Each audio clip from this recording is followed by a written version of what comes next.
मित्रांनो, खेड तालुक्यातील रानमाळा गावचे प्रगतशील शेतकरी विक्रम दौलत भुजबळ यांच्या आपण कांदे पिकाच्या कांदे रोपाच्या प्लॉटवरती आपण उभे आहोत. त्यांना आपण साधारणतः 2-3 वर्षापासून बटाटा असेल, कांदा असेल, त्याचबरोबर टोमॅटो, काकडी, कोबी बऱ्याचशा प्लॉटला आपण मार्गदर्शन केले आहे. त्याचबरोबर आता कांद्याच्या रोपाला पण आपण मार्गदर्शन करत आहोत. बऱ्याचशा शेतकऱ्यांची डिमांडवरती पाऊस उघडल्यानंतर पिवळी रोग असेल, मर रोग असेल, पात पिवळी पडत असेल, रोप बसणं असेल, बऱ्याचशा विभागांमध्ये वेगवेगळे नाव आहे. त्यासाठी आपल्याला स्प्रे करत असताना खूप महत्त्वाचा स्प्रे घ्यायचा आहे.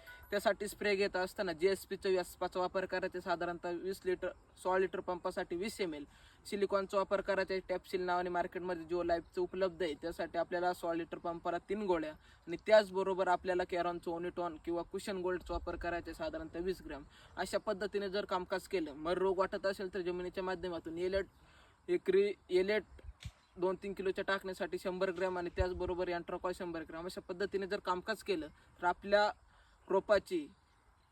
रोपाची टिकवून क्षमता अधिक वाढून आपल्याला कांद्याचे रोप अधिक चांगल्या पद्धतीने होईल याची ग्वाही ह्या व्हिडिओच्या माध्यमातून देतो. व्हिडिओ शेवटपर्यंत पाहिला त्याबद्दल नमस्कार.